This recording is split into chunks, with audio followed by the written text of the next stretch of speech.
Ça va. Bonjour. Nous allons parler aujourd'hui des attentes des premiers chrétiens. Alors ça peut paraître une réflexion, un sujet un peu difficile, puisque on ne les connaît pas bien, ou on pourrait dire que ce sont les attentes de tout le monde. Être heureux, construire une famille, travailler, être utile dans son quartier, dans la société. Mais malgré tout, la Bible nous montre quelques aspects de ces attentes qui peuvent nous interpeller et je voudrais vous en parler. Donc, je vous propose d'écouter quelques textes. Le premier étant celui donné par Luc, l'auteur de l'Évangile, mais aussi l'auteur du livre des Actes des Apôtres, au chapitre premier, je le lis. Il dit que Jésus, après avoir souffert, au verset 3, s'est présenté lui-même vivant et étant vu par les disciples pendant 40 jours et parlant des choses qui regardent le royaume de Dieu. Et alors il est assemblé avec eux, et puis au verset 6, eux l'interrogent et disent, mais Seigneur, est-ce en ces temps-ci que tu établis le royaume pour Israël? Et il leur dit, ce n'est pas à vous de connaître les temps ou les saisons que le Père a réservés à sa propre autorité. Qu'est-ce que j'entends dans dans ce premier texte? C'est que les disciples sont très intéressés par la question du royaume de Dieu, c'est-à-dire comment est-ce que et quand est-ce que Christ régnera dans ce pays qui est un royaume, qui est un pays qui a un roi et un roi qui doit régner. Et donc Christ leur dit, voilà, ça va venir, hein, donc c'est dans votre attente, mais... Et donc c'est Christ qui parle du royaume de Dieu, c'est pas les disciples qui en parlent. Hein, dans ce texte, on voit vraiment qu'il y a une volonté à la fois de la part du Seigneur, mais aussi de la part des disciples.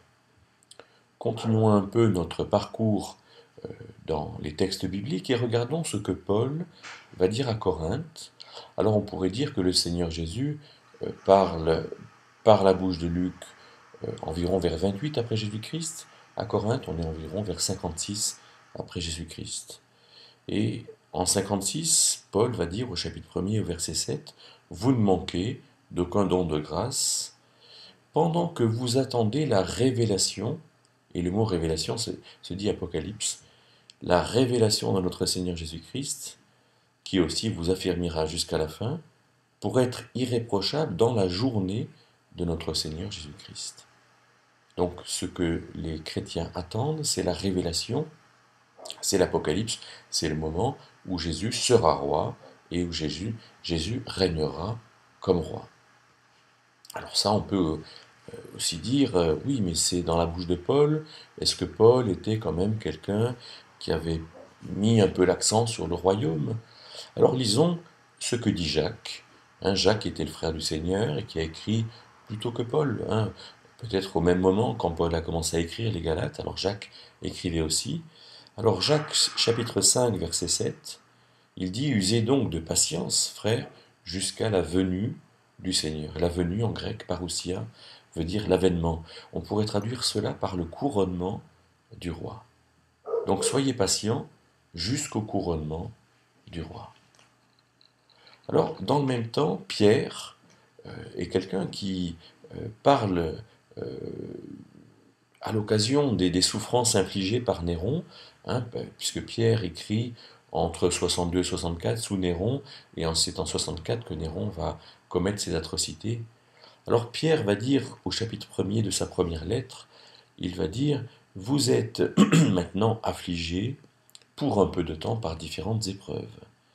Et il dit, mais c'est l'examen de votre foi elle est précieuse, et elle est examinée, et elle va avoir une bonne note, en fait, dans la fin du verset 7, la révélation ou l'apocalypse de Jésus-Christ. Et ce mot apocalypse se trouve 3 fois dans la première lettre de Pierre, hein, comme le mot euh, avènement se trouve également 3 fois dans la seconde épître de Pierre.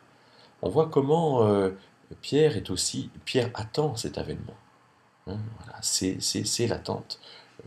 Si on poursuit un petit peu, on regarde ce que dit Jean. Alors dans 1 Jean 3, 28, Jean va parler avec sensibilité et il va dire, euh, voilà, mes enfants, demeurez avec Christ afin que quand il sera manifesté, voilà son avènement, nous ne soyons pas couverts de honte de par lui à sa venue, à sa parousie, à son avènement, à son couronnement. On voit donc que les attentes des chrétiens sont de manière assez manifeste l'attente du couronnement. Et même celui qui n'a pas donné son nom, qui a écrit l'Épître aux Hébreux, va nous dire au chapitre 13, euh, va donner une expression qui est très très belle, très parlante, au chapitre 12, verset 28, recevant un royaume inébranlable, cette perspective future qui est très importante. Il va dire, euh, retenons la grâce, donc vivons sous la grâce en attendant. On a à attendre que Christ vienne régner. Pour l'instant, ce temps de règne n'est pas là, et donc toutes les actions politiques sont compliquées. Donc vivons en tant que chrétiens, vivons de manière utile, de manière vraie, de manière simple, de manière engagée, mais sachant que c'est vraiment ce moment où Christ sera là qui résoudra toutes choses, et c'est la grâce qui nous appelle à le vivre pleinement.